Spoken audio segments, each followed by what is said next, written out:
أعوذ بالله من الشيطان الرجيم بسم الله الرحمن الرحيم الحمد لله رب العالمين وصلى الله على سيدنا ومولانا أبي القاسم محمد وعلى آله الطاهرين ولعنة الله على أعدائهم أجمعين. بسم الله الرحمن الرحيم وساسة العباد.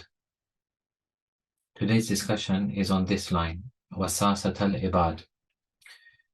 So in reality, once again, we are saying, Assalamu alaikum ya Sasat al-ibad. Peace be upon you, O Sasat al-ibad.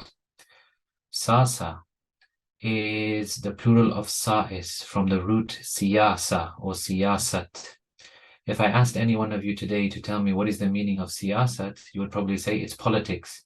But no, that's not the origin of the word. It has become today to be used in the sense of politics. However, originally, it means to plan, manage, and then to action, put in action that plan with wisdom, or to make a policy, or to somehow further that plan. This could be, as a word, related to things like one's personal life. You can manage and plan your personal life. It could be related to one's family and household. It can be related to societal life as well. But here in this ziyarat, because it is Sasat al-ibad, it's been joined to the word al-ibad, it seems to be suggesting societal life and social life and planning and policy making on a societal level. Ibad is the plural of abd, and abd is someone who shows ultimate lowliness in front of his master along with obedience. The opposite of abd is istikbar, which is arrogance or seeking superiority over others. The Qur'an mentions these two things as opposites. وَقَالَ رَبُّكُمْ أُدْعُونِي أَسْتَجِبْ لَكُمْ إِنَّ الَّذِينَ يَسْتَكْبِرُونَ عَنْ عِبَادَتِي. Your Lord has said, call me and I will answer you. Indeed, those who are disdainful and are arrogant of my worship will enter hell in utter humility. That is 40:60 from the Holy Qur'an. So basically here we are saying, peace be upon you, O Ahlul Bayt. You are the Sasat al-Ibad, you are the ones who are in charge, you are the authorities, you are the policymakers, you are the planners, the managers of the Ibad, the servants of Allah subhanahu wa ta'ala. Society requires leadership and governance. Every intellectual person will say this, no one will deny this. However, when we say a godly society or a society that Allah wants, then what is the ultimate aim of this society which Allah wants? Why did He reveal revelation, Qur'an, scriptures? Why did He give us a religion? What is it for? Is it for people to feel good? Is it for people to be healthy? Is it for to be order in society? Is it for justice in society? What is it actually for? What does He want to do with all of this religion and revelation, etc.? The answer is Allah wishes, by revealing the Quran and other scriptures and by giving us a religion, He wants to guide us in order to bring people out of darkness and into light. يَهْدِ اللَّهُ مَنِ اتَّبَعَ رِضْوَانَهُ يَهْدِي بِهِ اللَّهُ مَنِ اتَّبَعَ رِضْوَانَهُ سُبُلَ السَّلَامِ.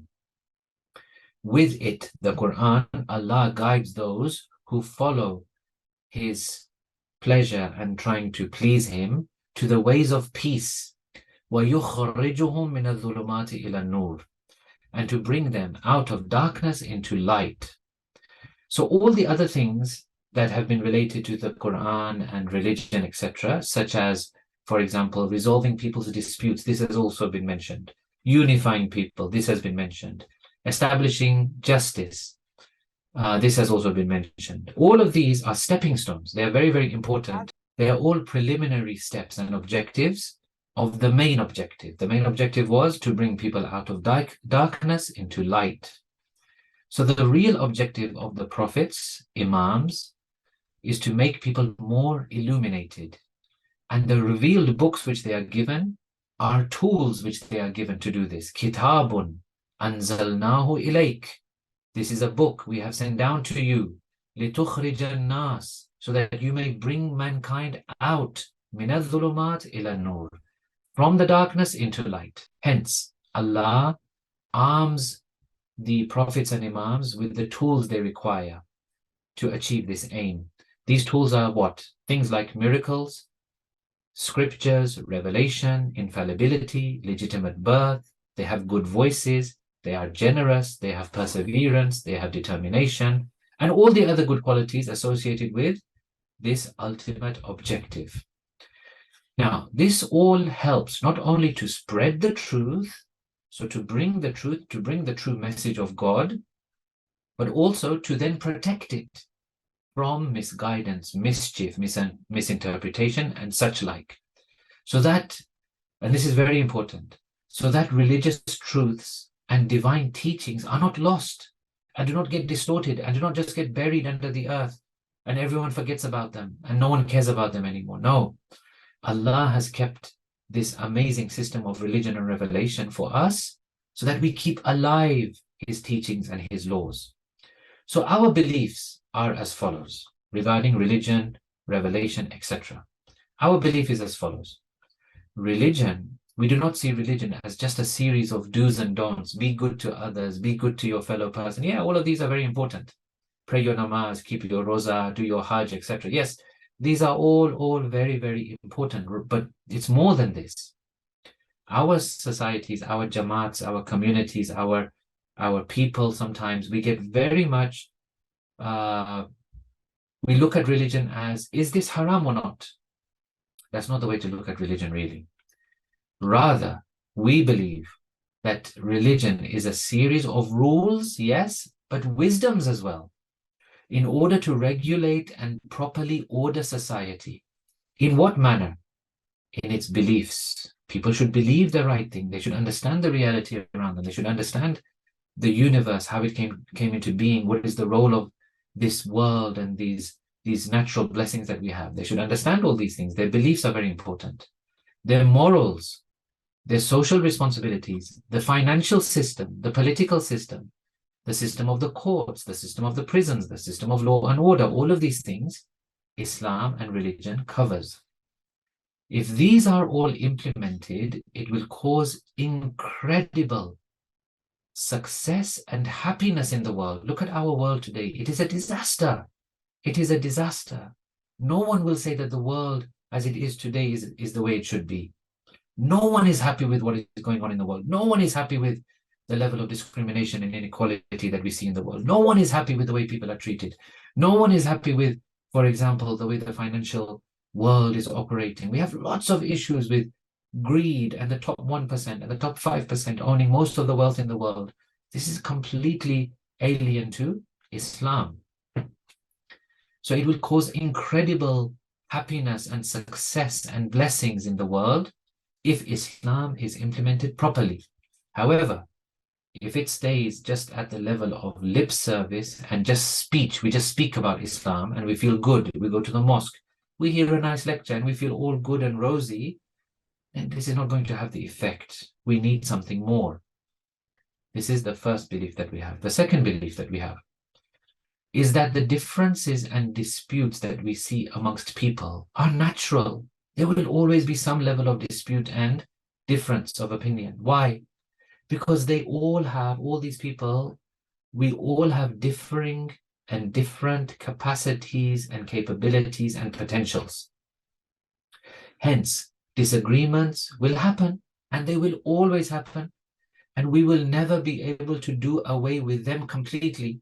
However, the important thing is that we have to take the steps so that these differences and disputes doesn't end up in chaos and anarchy. It shouldn't remove people from the right path. It shouldn't stop people. It shouldn't be an obstacle to people in proceeding on their true objective. Number 3, it will never be enough merely to speak about these things, to warn people, to give glad tidings to them about heaven and to warn them about hell and just to speak about them. It's not enough. It requires definitely a kind of power and authority to implement these things, to bring these teachings, to teach us, to educate us, to make us understand what Allah wants. Not only that, but to implement them as well. Otherwise, religion, Islam will end up being very limited, very confined, and religious teachings will be lost. We will end up with a religion of, interesting discussions, seminars, conferences, but no real implementation. We will go to the mosque. We will feel good about ourselves. We will listen to a few words of wisdom, but the world will not change like that. So, the fourth belief we have is that the one who is responsible for all of this to happen, the one whom Allah has given this responsibility, that go and change this world, bring people out of darkness into light, make people successful, happy, and guided properly, he will have to have authority, he will have to have a government, and he will have to have power. Now, no one doubts that to have a order in society, in order to have some order and stability in society, a government is required. You can't find anyone who will say, no government is required. Every country can run without a government. No, every sensible person will say, no, we need some form of governance. However, the details of this, of course, can be debated. What kind of government? How is it chosen? How is the leader chosen? Etc., etc., etc. These things can be debated, and there's lots of debate. That's not an issue. But we need some kind of government, some kind of authority, some kind of leadership in order to take us on this path of Allah subhanahu wa ta'ala. What if it's just based on grabbing power? Someone powerful comes along, does a military coup, threatens people, kills people, takes power by force. He comes along and he establishes power. He becomes like a tyrannical ruler. Will this ensure that we are taken from darkness into light? Will we be safe from chaos and anarchy? No, not at all. In fact, we could end up with something very bad indeed. Maybe this person will take us to the Dark Ages or to the time before Islam. There's no guarantee. The people that we choose to lead us, there's no guarantee whether they will actually take us from darkness into light. Do they have the necessary skills, qualities, knowledge? Are they in touch with Allah? We don't know. So what we say is, as the Shia Ithna Asharis, we say we have a solution. We say that you need a person to bring the message from Allah subhanahu wa ta'ala, and then he should be the person who oversees and is in control of the implementation and application of that message. And he should ensure it is made into a reality. Others, we all have a role to play. We must serve under him and help him. And this, of course, in our belief, is the Holy 12th Imam, Ajalallahu Ta'ala Farajahu Sharif. Without this, what if this doesn't happen? Well, then we have to face reality. Without this happening, many of the Qur'an's teachings, such as laws on compensation, judgments, fair and godly manner of running the courts, jihad, the financial system, etc., so many things, these will never be implemented and will ultimately be lost, and the world will suffer as a result. Yes, people will still pick up the Qur'an.